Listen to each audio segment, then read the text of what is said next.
Breath focused മെഡിറ്റേഷൻ്റെ ഇടയിൽ thoughts വരുമ്പോൾ observe ചെയ്യണോ റെസിസ്റ്റ് ചെയ്യണോ? അത് തോട്ട്സ് വരും. നിങ്ങൾക്ക് ഒബ്സർവ് ചെയ്യാം. നിങ്ങൾ കാര്യമായിട്ട് ഒബ്സർവ് ചെയ്യുന്ന സമയത്ത് ആ തോട്ട്സ് അവിടെ ഡിസിൻറ്റഗ്രേറ്റ് ചെയ്ത് പോകും എന്നാണ് പറയാം. അപ്പോൾ എന്ന് പറയുക, ഇതൊന്നും നിങ്ങളെ സ്ട്രെസ്ഫുൾ ആക്കുന്ന ഒരു രീതിയായിട്ട് മാറരുത്. കാരണം നിങ്ങളൊരു മനുഷ്യന്മാരാണ്, നമ്മളൊക്കെ മനുഷ്യന്മാരാണ്.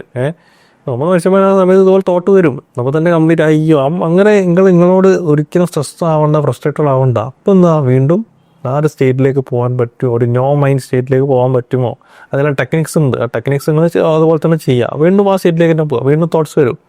ഓക്കെ, അപ്പോൾ അത് കുറേ കഴിയുന്ന സമയത്ത്, കാരണം എന്തും വന്നോട്ടെ, നമ്മൾ ലോക്കായി പോരുത്, അല്ലെങ്കിൽ നമ്മൾ ആ വഴിക്കൊന്നും പോരുതെന്നേ ഉള്ളൂ. ഇപ്പം ഞാൻ പറഞ്ഞത് ചില ഗുരുക്കന്മാർ പറഞ്ഞിട്ടുണ്ട്, അവരിപ്പം വലിയ സന്യാസിമാരെ കാണുകയും കൂടി അവർ ചിലപ്പോൾ ഇങ്ങനെ പഠിച്ചിട്ട് ചെയ്യുന്ന സമയത്ത് ചിലപ്പോൾ എന്തെങ്കിലും ഒരു സെക്ഷൽ തോട്ട്സൊക്കെ ചിലപ്പോൾ വരും. അത് അവരുടെ തോട്ടല്ല, കാരണം ഇതൊരു തോട്ട് വേൾഡ് ആണ്. ഒരു മനുഷ്യനൊരു 50,000 to 60,000 തോട്ട്സ് ഉണ്ടാവും സാധാരണഗതിയായിട്ട്.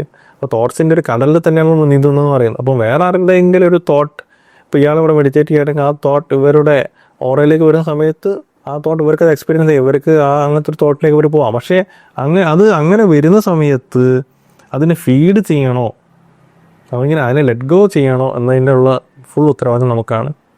പിന്നെ നമ്മളിങ്ങനെ നിൽക്കുന്ന സമയത്ത് ചിലപ്പം കുറച്ച് നെഗറ്റീവ് തോട്ട്സ്, ഭയങ്കരമായിട്ട് ആരെങ്കിലും ക്രൂരമായിട്ടുള്ള കൊല്ലുന്ന കാര്യങ്ങളോ അങ്ങനത്തെ എന്തെങ്കിലുമൊക്കെ, ആങ്കർ, അങ്ങനത്തെ എന്തെങ്കിലും തോട്ട് ഫോം ആരുടെങ്കിലും നമ്മുടെ ഓറയിൽ വന്നു കഴിഞ്ഞാൽ നമ്മളതിൽ കൂടുതൽ എനർജി കൊടുക്കരുത്.